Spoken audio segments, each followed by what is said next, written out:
Bonjour à tous et bienvenue dans cette nouvelle vidéo. Alors dans cette nouvelle vidéo, on va parler d'un sujet qui est peut-être un petit peu tabou et c'est bien dommage puisqu'on va parler d'argent. Dans cette vidéo, je vais essayer d'être le plus transparente possible et vous partager combien je gagne avec mon cabinet d'hypnose. Vous avez d'ailleurs été assez nombreux à me contacter en privé par rapport à ce sujet-là, surtout des personnes qui envisagent de se former à l'hypnose ou qui aimeraient ouvrir leur cabinet par la suite. Je pense que beaucoup se demandent si effectivement il est possible encore aujourd'hui de vivre de son cabinet. À ce propos, j'ai déjà fait une vidéo qui s'appelle Peut-on vivre de l'hypnose, dans laquelle je partage déjà pas mal d'informations et que je vous invite à voir. Mais ce que je peux déjà vous dire, c'est que oui, bien sûr, il est tout à fait possible de vivre correctement de son cabinet. C'est juste que ça va dépendre quand même de pas mal de choses et on va justement en reparler dans cette vidéo. C'est pour ça que c'est pas forcément facile de répondre à la question combien gagne un hypnothérapeute parce qu'il va y avoir énormément de paramètres à prendre en compte. Tout d'abord, ça va dépendre déjà de votre statut. Généralement, les praticiens en hypnose sont à leur compte et quand on est à son compte, on n'a pas de salaire, mais on a un chiffre d'affaires. Le chiffre d'affaires équivaut à la somme totale des prestations de services qu'on aura réalisées, donc autrement dit nos consultations, durant une période. C'est une somme brute et ça n'a rien à voir avec un salaire. Donc déjà, ce que ça veut dire, c'est que notre chiffre d'affaires va forcément dépendre du nombre de consultations qu'on va faire durant cette période. Évidemment, si vous faites, je sais pas moi, 15 séances en un mois, vous n'allez pas avoir le même chiffre d'affaires que si vous en faites 50 en un mois. Donc plus vous allez faire de séances et plus votre chiffre d'affaires va augmenter, ça paraît logique. Mais votre chiffre d'affaires va également dépendre du montant de votre consultation. Quelqu'un qui fait des séances à 50 € va obligatoirement devoir faire plus de séances pour avoir le même chiffre d'affaires que quelqu'un qui va faire sa séance à 80 €. Prenons un exemple concret, le praticien qui fait sa séance à 50 €, pour avoir un chiffre d'affaires de 2000 €, il va devoir faire 40 séances. Tandis que le praticien qui fait sa séance à 80 € va devoir faire 25 séances pour avoir le même chiffre d'affaires. C'est presque 2 fois moins. Mais tout cet argent qui va constituer votre chiffre d'affaires ne va pas vous revenir directement dans votre poche. Il va falloir déduire des charges. Il y a tout d'abord les charges sociales. Et c'est là que selon le statut que vous avez choisi, vous n'allez pas avoir le même montant de charges sociales. Par exemple, si vous avez le statut d'auto-entrepreneur, qui est actuellement encore le statut que j'ai aujourd'hui, chaque mois, il faut payer des charges à l'URSSAF. Et ces charges s'élèvent à un peu moins de 25% par mois. C'est à peu près 22%, mais pour que ce soit plus simple pour les calculs, on va rester sur 25%. Donc si je reste sur mon exemple d'un chiffre d'affaires de 2000 €, sur ces 2000 € là, vous allez devoir payer environ 500 € de charges. Alors que si vous êtes en société, ces charges sont beaucoup plus élevées et ça peut même parfois monter jusqu'à presque 50% de charges si je dis pas de bêtises. Il faut savoir qu'il y a des avantages et des inconvénients pour tous les statuts juridiques. Je vais pas trop m'étaler sur ce sujet-là, d'une part parce que sinon cette vidéo va être beaucoup trop longue et d'autre part parce que je suis loin d'être la plus calée sur le sujet. Ça c'est le travail d'un comptable, donc si vous voulez en savoir plus, n'hésitez pas à consulter un comptable directement parce qu'il pourra bien mieux vous dire quel statut est le plus adapté à votre profil et à votre situation. Ensuite, dans les charges, il va falloir déduire tous les frais qui incombent à votre cabinet. Donc le prix du loyer par mois avec les frais d'électricité, d'eau, les assurances, etc. Alors encore une fois, en fonction de votre statut, ce sera des cas de figure différents parce que en tant qu'auto-entrepreneur, on ne peut pas déduire de frais, tandis qu'en société, si. Dans tous les cas, ces frais vont dépendre notamment du lieu dans lequel vous exercez. Parce que selon la ville où se trouve votre cabinet, il peut y avoir des grosses différences de loyer déjà. Moi par exemple, mon cabinet se trouve à Saint-Étienne, qui est entre autres réputée pour être une des villes les moins chères, et je paye à peu près 200 € de loyer par mois, donc sans l'eau, l'électricité et tout ça, pour une surface d'environ 40 mètres carrés, en y étant tous les jours de la semaine. Alors que dans d'autres villes, vous allez payer 200 € pour louer un cabinet pour une demi-journée par semaine, quoi. J'ai d'ailleurs conscience d'être extrêmement favorisée par rapport à ça. Ça a été d'ailleurs un des critères qui m'a permis plus facilement d'oser ouvrir mon cabinet aussi jeune et aussi rapidement, parce que je savais qu'il n'y avait pas un gros risque financier derrière. C'est pour ça que certains praticiens préfèrent faire les consultations de chez eux, c'est-à-dire que c'est les patients qui vont se déplacer au domicile du praticien, ce qui permet du coup de réduire considérablement les frais. Ou alors certains vont faire des séances uniquement en visioconférence, comme ça leur évite d'avoir des frais de cabinet et en plus de ça, ils peuvent exercer n'importe où géographiquement. Une autre solution pour réduire les frais de cabinet, c'est de se déplacer cette fois-ci au domicile du patient. Ceci dit, il faudra quand même rajouter des frais de déplacement comme l'essence ou les transports en commun. Dans les autres charges à payer, il pourrait y avoir tous les frais de communication à rajouter comme votre site internet, la publicité Facebook, la publicité Google ou des flyers. Peuvent s'ajouter encore à ça des frais comme Médoucine pour la prise de rendez-vous en ligne ou les pages jaunes. Honnêtement, moi je vous déconseille fortement d'utiliser ces plateformes pour développer votre activité. Mais donc si on résume, votre chiffre d'affaires va dépendre du nombre de consultations que vous faites par mois et du tarif de votre consultation, auquel il va falloir déduire toutes les charges, donc les charges sociales, les charges de votre cabinet, de communication, etc.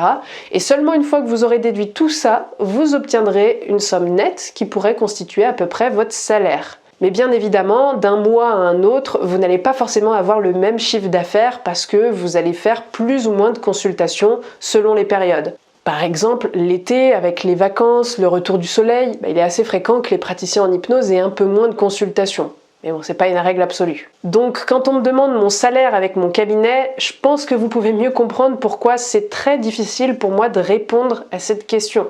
C'est pas que je veux pas, mais c'est juste que mon chiffre d'affaires change constamment.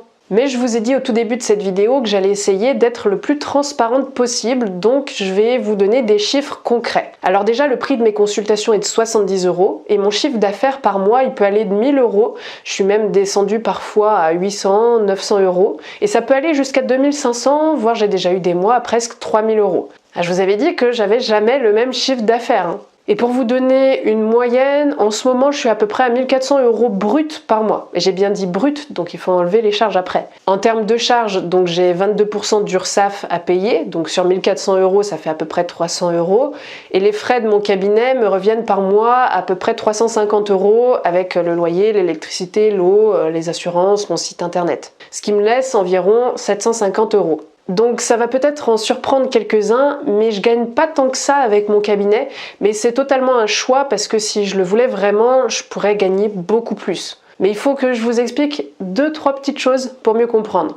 Déjà, ce qu'il faut savoir, c'est que je ne dépends plus exclusivement de mon cabinet, c'est-à-dire que j'ai développé d'autres sources de revenus, ce qui me permet de ne plus avoir besoin de gagner autant d'argent avec mon cabinet. Au total, j'ai on va dire 9 sources de revenus différentes. Certaines sources de revenus me rapportent pour l'instant très peu et d'autres commencent à me rapporter des sommes un peu plus intéressantes. Mais mon cabinet, c'est une des sources qui me rapporte le plus d'argent quand même. Bon, là aussi, je vais pas trop m'étaler sur le sujet. Par contre, si c'est quelque chose qui vous intéresse, n'hésitez pas à me le dire dans les commentaires et je ferai certainement une vidéo pour vous présenter mes différentes sources de revenus en toute transparence là aussi. Donc revenons-en au cabinet, je vous disais que je suis à peu près à 1400 € brut par mois et c'est tout simplement parce que à l'heure d'aujourd'hui, ça m'intéresse pas du tout de faire des dizaines de consultations par semaine.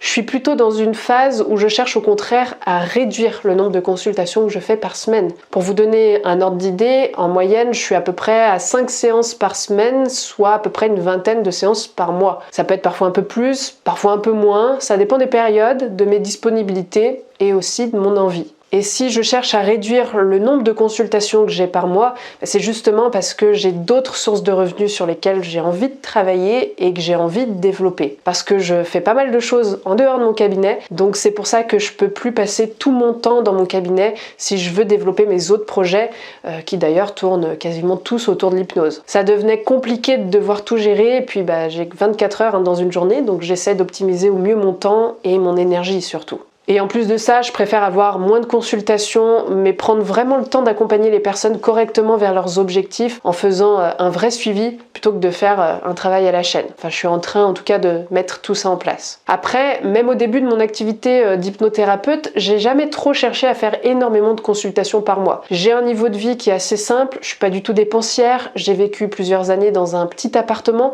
donc avec un loyer qui était pas très élevé, et c'est ce qui m'a permis d'investir une grosse partie de l'argent que je gagnais dans différents projets. Bon, il y a quelques mois, j'ai acheté une maison avec mon conjoint, donc mon niveau de vie a quand même pas mal augmenté, mais on a fait en sorte de bien tout calculer pour ne pas vivre au-dessus de nos moyens. Donc c'est pour ça que pour moi, le montant d'un chiffre d'affaires ne veut pas dire grand-chose, ça va vraiment dépendre de votre niveau de vie et de comment vous gérez votre argent. Parce que si vous avez une grande maison avec un prêt à rembourser par exemple, vous allez avoir besoin d'avoir un plus gros chiffre d'affaires. Mais ça ne veut pas pour autant dire que vous gagneriez mieux votre vie que quelqu'un qui a un petit appartement avec un chiffre d'affaires plus petit.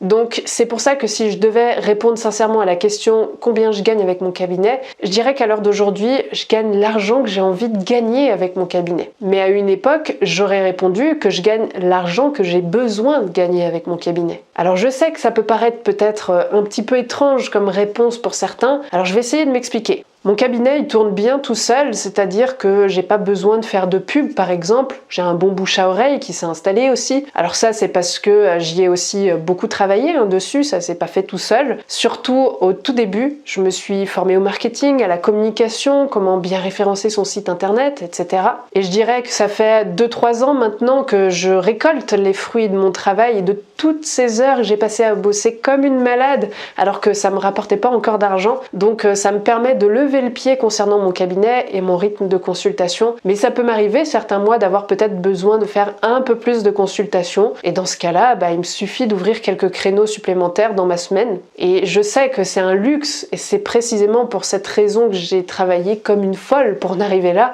et mettre tout ça en place. Donc c'est pour ça que je disais que je gagne l'argent que j'ai envie de gagner avec mon cabinet. Mais au tout début, quand je dépendais exclusivement de mon cabinet, il fallait que je travaille beaucoup plus parce que c'était ma seule source de revenus. Donc c'est pour ça que mon chiffre d'affaires concernant uniquement mon cabinet a énormément bougé au fil des années. Donc ouais, c'est vraiment pas simple de répondre à cette question, en tout cas pour ma part. J'espère quand même que ça vous aura donné un peu plus de précision. Si d'ailleurs vous voulez en savoir plus sur la manière dont je m'y suis prise pour développer non seulement mon cabinet mais aussi mon activité de thérapeute, je viens de sortir une formation en marketing qui s'adresse donc aux praticiens en hypnose, mais ce que j'y partage peut très facilement s'adapter à d'autres professionnels de médecine douce. Donc si ça vous intéresse, vous trouverez un lien dans la barre de description avec toutes les précisions.